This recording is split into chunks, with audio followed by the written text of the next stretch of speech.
I can explain the true nature of your existence with two simple analogies. What are those analogies?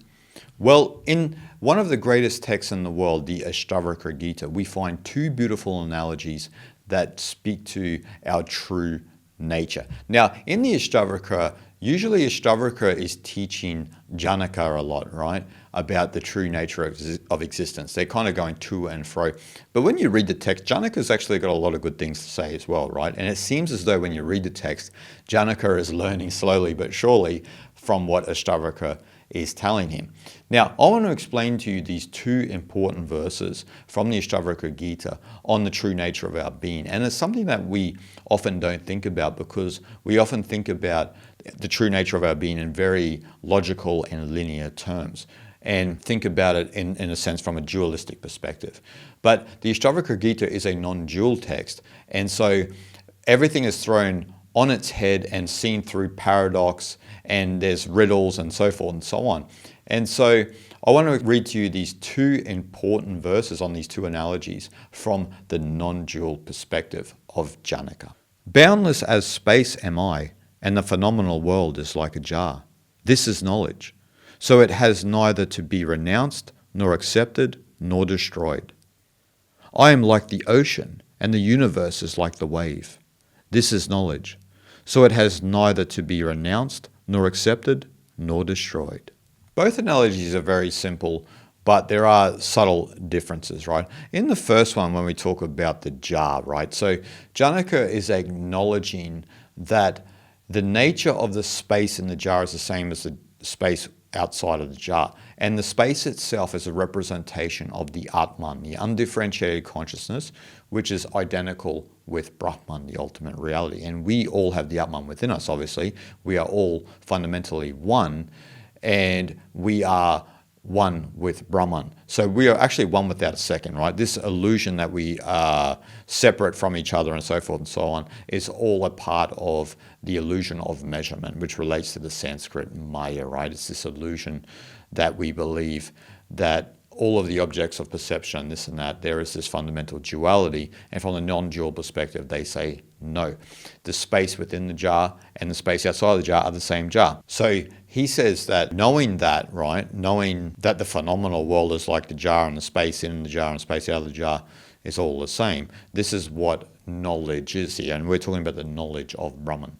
And so if you understand that, right, if you understand that you're fundamentally the Atman, then what is there to be renounced? What is keeping you in bondage? Why do you yearn for liberation? Because you're already that, right?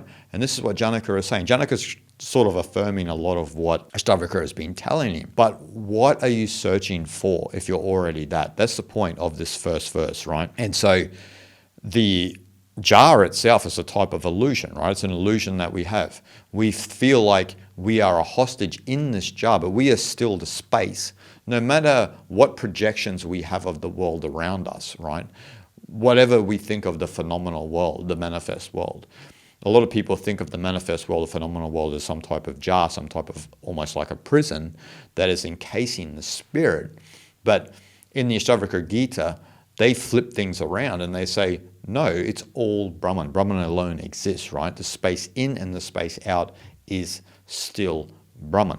And even this jar is a type of illusion, right? Because it falls under the illusion of duality, where we measure the world up into this and that. And so we think that the manifest world itself is this type of solidified dualistic entity, but it itself arises in Brahman, right? It's the Leela, it's the divine play of existence.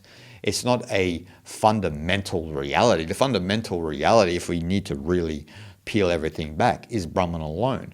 But this is Brahman, right? That's what Janaka is starting to understand here. So he's saying there's nothing to renounce, right? There's nothing to accept. It's all as it is. So the universe itself has no separate existence of its own. It's a mere illusion, right? It's all fundamentally one. If we said anything, its existence is only in name and form, right? So it just falls under this category in objects, the way that we see the world. It may fall under that, but there's, that itself is a superimposition that we put on the world. The universe itself doesn't have any sort of separate existence of its own. And we are fundamentally one with it. And even the idea of having this dualistic perspective of the objects of perception is something that is a fundamental illusion as well. It's like, for example, if you are told to look into the nature of a tree or see a tree, right? A lot of people will look at a tree and think in the category of tree, and even the category of leaves and bark and wood and so forth and so on. And Ashtavakara would say, look into the nature of the tree though, without the categories, without the names, all of this and that. Can you actually see the tree? And this is kind of the fundamental plight that we all face in this existence, because we don't fundamentally see reality. We see through the lens here, right? We see through Maya, but we don't see that Brahman alone exists. We don't know that the space within and the space without, so to speak, not that there is a within and a without, again, that's another illusion, but that space alone exists, right? Space here being an analogy for Brahman or Atman here. But we don't realize that because we live in the jar. We think that the jar is our home, and so we cling to the walls of the jar without realizing that the jar itself is an illusion. And you realize that the jar is an illusion when this type of supreme knowledge of Brahman arises. So there is only this one infinite consciousness, the Atman, right? The undifferentiated consciousness. And so from that perspective, there is nothing to renounce, accept, or destroy, because these are all under the illusion of subjectivity and not from the absolute perspective, right? You're still thinking in the sense of that you aren't the Atman. So there's something to renounce, something to accept, something to destroy, and so forth and so on, right? But none of that arises when you understand the knowledge of Brahman. And so this goes into the second verse I read about the ocean, the universe, and the wave, right? So in the first line, I am like the ocean and the universe is like the wave, right? And so you could say that this analogy is probably a clearer analogy when we look at the individuality as opposed to the Atman itself, right? We believe that we're this wave, for example, but the wave is fundamentally the ocean. It's a type of illusion that is happening. But we believe we are this wave. We hold on to the wave and we don't realize that we are just water, right? We are the greater ocean. So our essence, our substance is Atman. But the form that we identify with is the wave, right? And so we are confused because we think that we're this solidified, separate entity when all that exists is the ocean. It's just fundamental oneness, right? Brahman alone exists. So it's a type of hypnosis we're under, and we don't realize that our essence is Atman, right? And so how could we understand the ocean? How could we understand that Brahman alone is real? So here Janaka says he is like the ocean, right? And the universe is like the wave. So again, he is speaking about the name and form, right? And the type of manifest world that we believe we exist in. But all of that is really just a wave on the ocean. And we could say that we are both the wave and the ocean, right? But it's when we overly identify with the wave, we overly identify with this manifest universe as if it's something real and permanent, and don't realize that it's just part of this fundamental substratum of space, for example. That's when we become confused, right? Even if we look at the universe, right? There aren't a lot of forms in the universe. There's a hell of a lot of space, but not a lot of form. And we're traveling around looking for form in space and are not appreciating the space itself. That's a type of analogy that we should use for ourselves as well.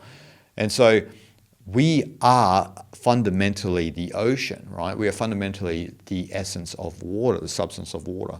And the Atman is that. So the Atman, which is Brahman, is the only real substance. The name and form of the universe are only superimpositions from our own subjective perspective, right?